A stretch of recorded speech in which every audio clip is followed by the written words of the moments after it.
Queridos compatriotas, prepárense para otra entrega de Así funciona el mundo, pero no en España.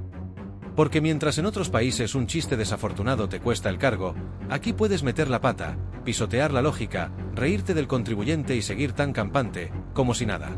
Suscríbete si tú también piensas que ya va siendo hora de importar un poquito de vergüenza democrática. La última lección nos la ha dado, como no, Japón.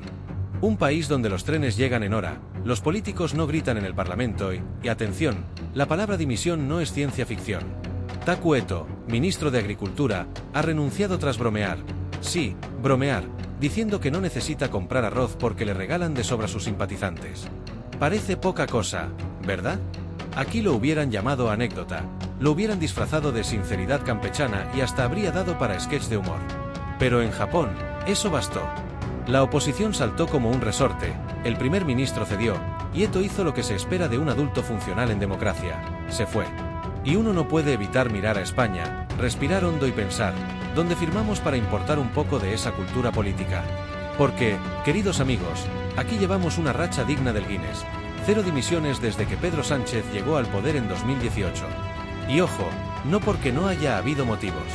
Que si la ley del solo sí es sí liberando o rebajando condenas a más de 1000 agresores sexuales, que si cargos públicos pillados con droga, fiestas y favores, que si familiares enchufados como si fueran enchufables universales. Nada. Nadie se va. Nadie asume. Nadie siquiera pestañea. Lo que en Japón sería un escándalo nacional, aquí es martes. Ni Irene Montero por su ley chapucera. Ni Yolanda Díaz ni Mónica García por encubrir presuntos abusos políticos. Ni un ministro de Consumo por decir que la carne española era una basura. Ni siquiera aún lo siento. Y mientras tanto, las encuestas se manipulan, los medios públicos aplauden con entusiasmo sospechoso y la ciudadanía, resignada, ha dejado de esperar decencia. Porque aquí la dimisión no existe. Se ha borrado del diccionario político nacional. No se enseña, no se exige, no se practica. En Japón, un ministro dice una tontería y le cuesta el sillón. En España, puedes decir, hacer o deshacer lo que quieras, y el sillón te lo refuerzan.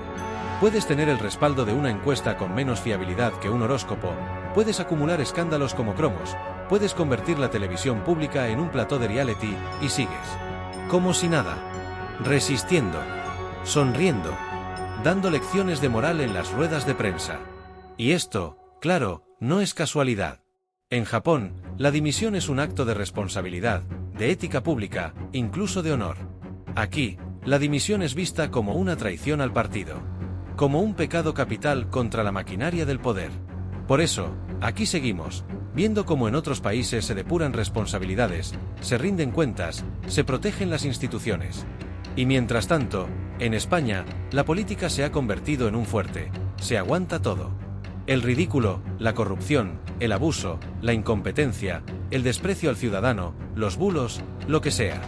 Solo hay una regla, no soltar el cargo ni con agua hirviendo. Y claro, luego nos preguntamos por qué la gente no cree en los partidos, por qué crecen los extremos, por qué hay tanto abstencionismo. Pues quizá porque los ciudadanos están cansados de ser los únicos que cumplen las normas. Cansados de ver cómo se exige sacrificio a la sociedad, mientras los de arriba viven en una burbuja sin consecuencias. Porque lo que hay que preguntarse no es solo por qué nadie dimite. Es por qué lo hemos normalizado. ¿Por qué aceptamos que ministros hagan mal su trabajo, digan barbaridades o gestionen desastres, y lo máximo que reciban sea una palmadita del jefe? ¿Y por qué no hay una oposición, ni dentro ni fuera del gobierno, capaz de exigir, sin excusas, una mínima rendición de cuentas? Así que, sí, lo del ministro japonés es una anécdota, pero de esas que te hacen mirar a tu país y sentir un poco de vergüenza ajena. Porque no es que Japón sea perfecto, pero al menos aún conservan la idea de que el poder tiene un precio. Y lo más preocupante, compatriotas, no es solo que nadie dimita. Es que cuando alguien lo sugiere, se convierte casi en un hereje institucional. Si un diputado de la oposición dice esto debería tener consecuencias, automáticamente le acusan de crispador, de ultra, de desestabilizador del sistema. Como si pedir responsabilidad fuera terrorismo ideológico. El mensaje implícito es claro, aquí no se dimite porque aquí todo vale. Y si no te gusta, ya sabes, apáñate, vota a otro o quédate en casa. Pero no te quejes mucho, no vayas a parecer facha. Qué irónico que en un país que presume tanto de democracia, la cultura democrática brille por su ausencia precisamente donde más debería existir, en las élites. Nos han acostumbrado a que pedir rendición de cuentas es algo de extremistas, a que cuestionar al gobierno es falta de patriotismo, a que señalar el evidente deterioro de las instituciones es hacerle el juego a la ultraderecha. Y en medio de ese chantaje emocional, se pierde lo esencial: la democracia es frágil. Y sin autocrítica, sin límites, sin responsabilidad, muere. Porque lo que hace fuerte a una democracia no son solo las urnas, ni los eslóganes pegajosos, ni los trending topics impulsados por bots de partido. Lo que la hace fuerte es que quienes están en el poder se sientan moralmente obligados a responder por sus errores. Pero en España no solo no se sienten obligados, sino que además se enorgullecen de resistir. Resistir no importa el escándalo, no importa la torpeza, no importa la indignación social.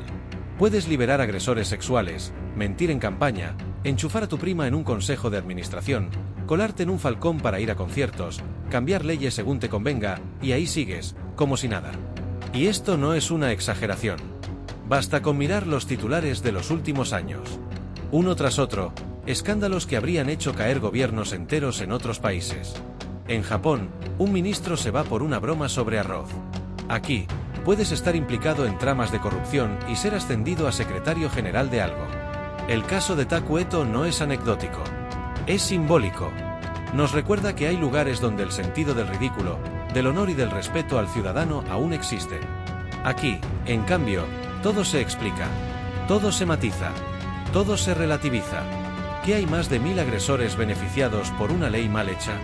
¿Es que la justicia es machista? ¿Que hay una trama de corrupción salpicando al entorno del presidente? ¿Es que es una cacería política? ¿Que se ha mentido descaradamente en sede parlamentaria? Es que hay que entender el contexto. Y así, uno tras otro, se construye una narrativa de inmunidad moral, donde todo lo que antes era impensable ahora es cotidiano. Y mientras tanto, la gente normal, los que madrugan, los que pagan impuestos, los que no tienen padrino político ni altavoz mediático, ve todo esto con una mezcla de incredulidad, resignación y hartazgo. Porque claro, si tú cometes un error en tu trabajo, te despiden. Si llegas tarde 3 veces, te sancionan. Si faltas al respeto a un cliente, te vas a la calle. Pero si eres ministro en España, te renuevan el coche oficial. Y ahí está el gran divorcio entre ciudadanía e instituciones. En esa sensación de que hay una clase política que vive en otro plano de la realidad, con sus propias reglas, sus propios códigos, su propia burbuja de impunidad. Por eso cada vez más gente deja de creer, de votar, de confiar. Porque, ¿de qué sirve indignarse si nunca pasa nada? ¿De qué sirve denunciar si el que manda siempre encuentra una excusa? ¿De qué sirve exigir, si quienes deberían dar ejemplo son los primeros en esquivarlo? Y aún así, hay que seguir exigiendo. Porque rendirse es justo lo que buscan. Que te canses. Que te calles. Que pienses que no merece la pena. Pero sí la merece. Porque si no lo decimos nosotros, nadie lo dirá. Si no lo pedimos nosotros, nadie lo hará. Si no levantamos la voz, la seguirán usando para hablarnos desde arriba como si fuéramos súbditos y no ciudadanos. Y lo curioso, queridos compatriotas, es que aunque todos lo vemos, aunque lo comentamos en sobremesas, en cafeterías, en grupos de WhatsApp o en los bares donde aún se puede hablar sin que te miren raro, parece que nadie puede cambiarlo. Es como si la dimisión se hubiera vuelto una especie de criatura mitológica. Todo el mundo ha oído hablar de ella, pero nadie la ha visto. Una vez alguien dimitió, cuentan los más mayores, pero ya no saben si fue verdad o una leyenda inventada para asustar a los ministros. Algunos incluso dicen que hubo políticos que dimitían por dignidad, por vergüenza, o por no arrastrar a su partido con ellos. Pero claro, eso fue en otro tiempo. En un país que se parecía a este, pero que ya no reconocemos.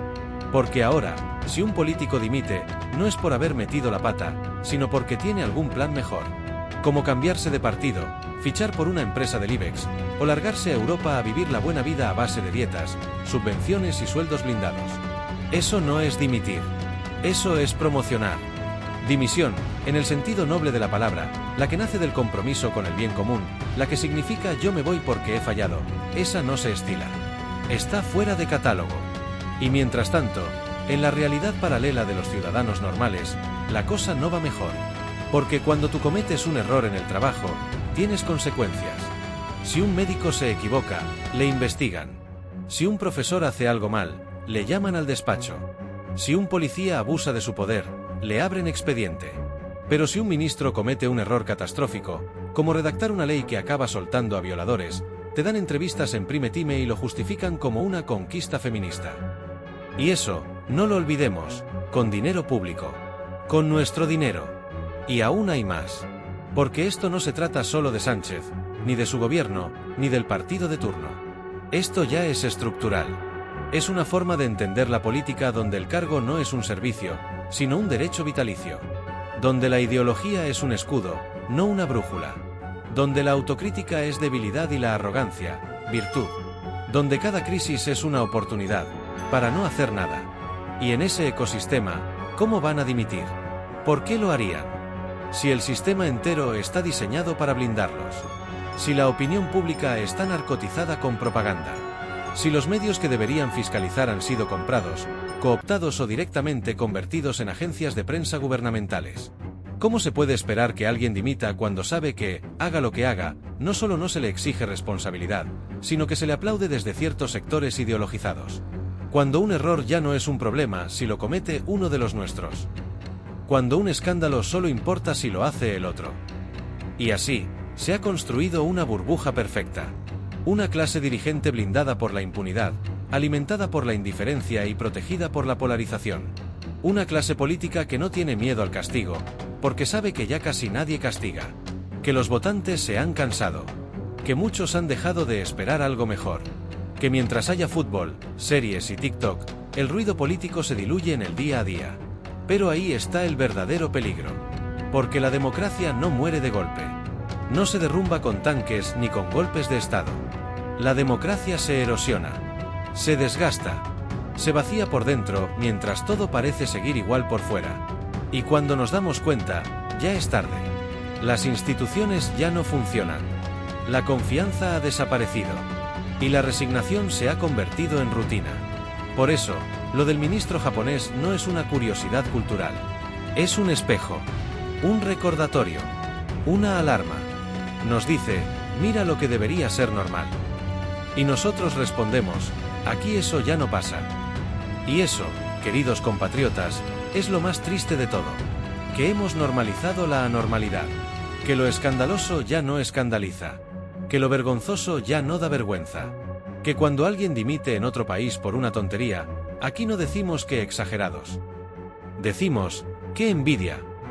Así que si tú también crees que España merece más políticos como Taku Eto y menos personajes de serie de sobremesa, si tú también estás cansado de que la ética se quede en los discursos y no se vea en los hechos, si tú también crees que dimitir no es rendirse, sino respetar, entonces sigue hablando, sigue señalando, sigue exigiendo. Porque si dejamos de pedir decencia, solo nos quedará la decadencia. Y aunque nos quieran convencer de que esto es lo normal, aquí, entre tú y yo, sabemos que no lo es. Nos vemos pronto. O con suerte, en una rueda de prensa donde alguien diga, he fallado. Me voy. Aunque sea solo por el gusto de oírlo una vez en la vida.